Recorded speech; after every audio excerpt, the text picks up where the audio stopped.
Hello friends, and welcome to part 2 of my study of Psalm 23, also referred to as the 23rd Psalm.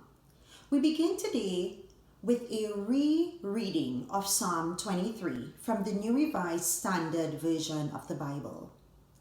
The Lord is my shepherd, I shall not want. He makes me lie down in green pastures. He leads me beside still waters. He restores my soul. He leads me in right paths for his name's sake. Even though I walk through the darkest valley, I fear no evil, for you are with me. Your rod and your staff, they comfort me. You prepare a table before me in the presence of my enemies. You anoint my head with oil. My cup overflows. Surely goodness and mercy shall follow me all the days of my life, and I shall dwell in the house of the Lord my whole life long. Psalm 23 is one of the most beloved psalms in the Bible. The psalm is so popular that it's even made its way into pop culture and has been included in several films and songs. The Psalms are a collection of writings in the Hebrew Bible. In the Christian canon or Bible, it's the 19th book in the Old Testament and is part of the poetical and wisdom writings. The other categories of writings are history, prophecy, gospels, letters, and several others. The word psalm is derived from the Greek word psalmos, which translates the Hebrew word mizmor. And this word means a song which was accompanied by a stringed instrument. So a psalm was originally a song that was accompanied by a stringed instrument of some kind. Nowadays, the psalms are read more than they are sung. For centuries, it was believed that David authored all 150 psalms in the Bible. However, in the last 25 years, Bible scholars have considered the context of each individual psalm.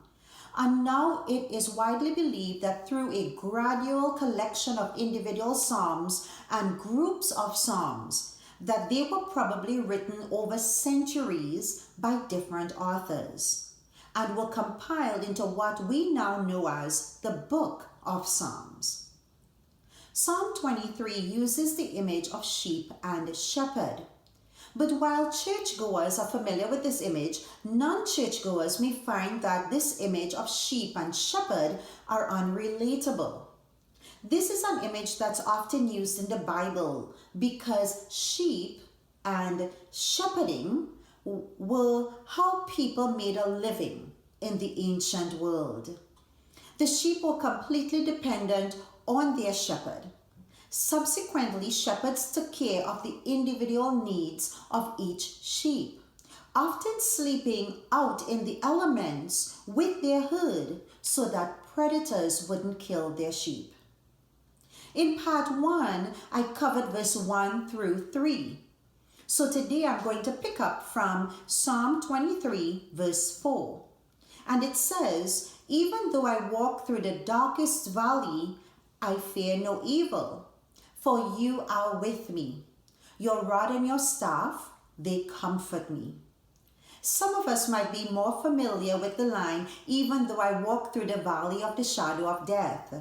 This is the more popular line from the New International Version of the Bible.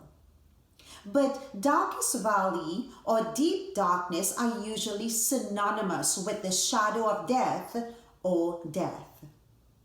J. Clinton McCann Jr., a psalmist scholar, puts forth that this is the theological center of Psalm 23, meaning this is the most powerful statement of God in the entire psalm. A lot is compacted into this one verse. There is the threat of death, the declaration of fearlessness, and the trust that one will be comforted. So let's look at the first part of the verse that says, "Even though I walk through the darkest valley, I fear no evil." The psalmist, the one who wrote the psalm, is saying, I'm not afraid of anything that might hurt me. We need to go back to the imagery of shepherd and sheep to understand what this means.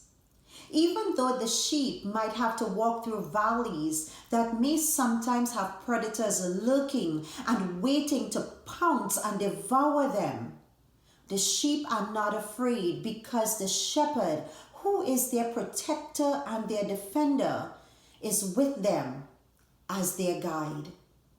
The next half of the verse solidifies this idea when it says, "For you are with me, your rod and your staff, they comfort me."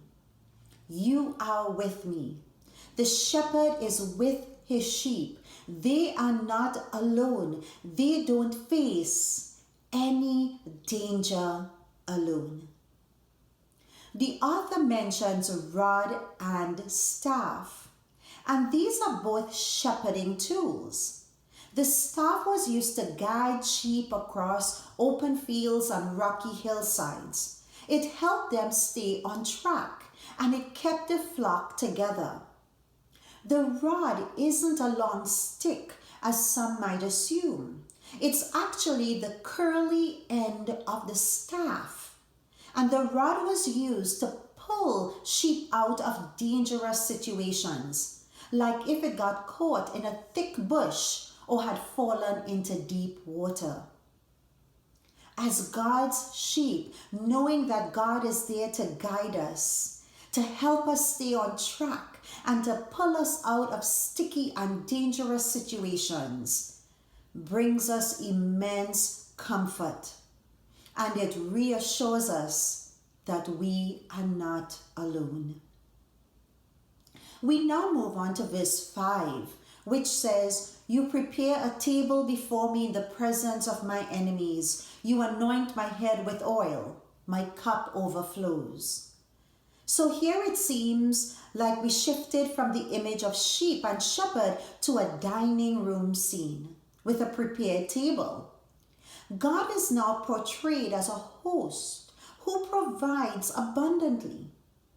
But take a closer look at the similarities in characteristics between the host and the shepherd. The host does for the guests exactly what the shepherd does for the sheep. The host prepares food in that a table is prepared. Enemies are there but cannot bring any harm. And the cup overflows with drink, meaning there's more than one needs.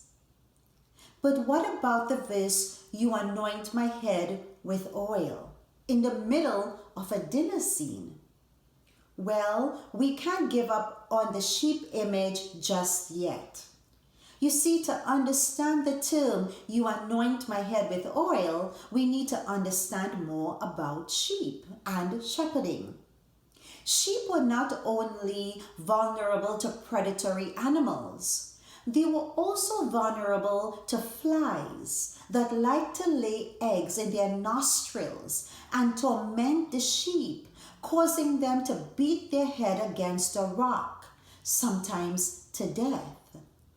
The shepherd anointed their whole head with oil, and this kept the sheep calm and protected from the flies. The flies couldn't hurt the sheep. The psalmist who is writing the psalm declares that his enemies also can't hurt him. This psalm is often used and sung at funerals and memorials, and it does bring great comfort and reassurance. But it also gives us reassurance for everyday living and can be used when we feel like we just need that extra boost or we need to feel God's presence with us. The themes which undergird this psalm are the themes of provision, protection, and comfort. And those are what we need to hold on to. So whatever you're experiencing today, trust that God will walk with you, that God is there to guide you, and that you are not alone.